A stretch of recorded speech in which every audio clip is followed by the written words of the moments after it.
Hello bachcho, let's read this question.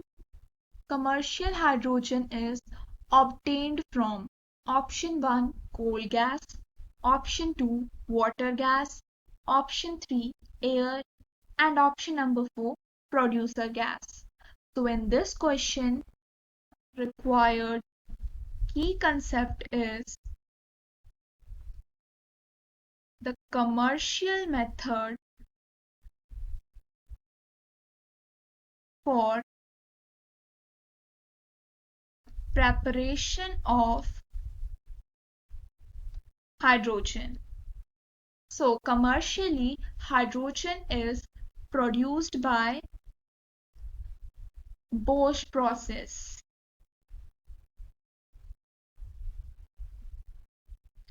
It is a two-step process. In the first step, hot steam is passed over hot charcoal. I'm representing it with C, and for steam it's H2O. At a temperature of 100 degrees Celsius, then we see formation of CO plus H2 in combined form, which is known as water gas.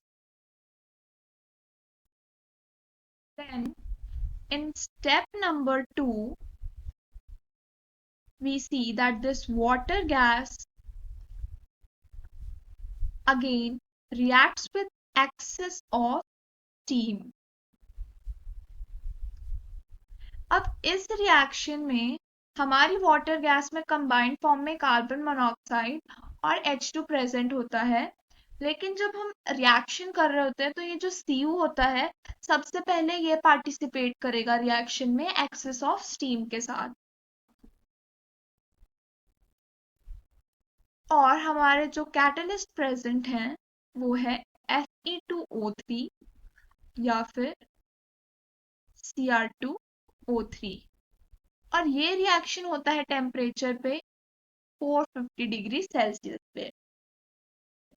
तो इस reaction पे जो हमें product मिलते हैं वो होते हैं 2 moles of H2 and 1 mole of carbon dioxide. अब ये जो यहाँ कार्बन डाइऑक्साइड प्रेजेंट होता है, दिस CO2 इज रिमूव कैसे? By reaction with potassium hydroxide.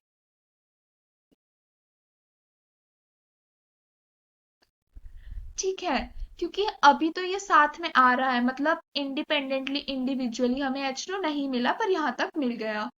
अब जब CO2 को हम रिमूव कर देंगे उसके बाद हमें ये सिंगल इंडिपेंडेंट स्टेट में H2 हमें अवेलेबल हो जाएगा। तो इस CO2 को रिमूव करने के लिए हम इसका रिएक्शन करवा देते हैं KOH के साथ, और सिंपली पोटेशियम कार्बोनेट बनने के बाद वो हो जाता है रिमूव। तो अब आ जाते हैं ऑप्शंस पे। ऑप्शंस पहली है कोल गैस, तो ये हमारा आंसर बिल्कुल गलत है। Option number 2 water gas, yes it is correct, क्योंकि Cu और H2 यानी जो हमारी वाटर गैस है कंबाइंड फॉर्म में, उसी का रिएक्शन जब एक्सेस ऑफ स्टीम के साथ हुआ तभी हमें कमर्शियल हाइड्रोजन मिल पाया। ऑप्शन नंबर 3 एयर, ये गलत आंसर हो जाएगा, क्योंकि एयर में कार्बन मोनोऑक्साइड और H2 के अलावा और भी काफी सारी गैसेस प्रेजेंट होती है, argon, nitrogen, oxygen etcetera. Option number 4 में आ जाते हैं प्रोड्यूसर गैस, तो ये भी गलत हो जाएगा, क्योंकि प्रोड्यूसर गैस में भी CO और H2 के साथ साथ हमारे पास नाइट्रोजन भी होता है, जो कि हमें यहाँ पे अवेलेबल नहीं है। So the correct answer to the question commercial hydrogen is obtained from option number 2 is the correct answer, that is water gas. I hope आपको ये समझ आ गया होगा। Best of luck बच्चों।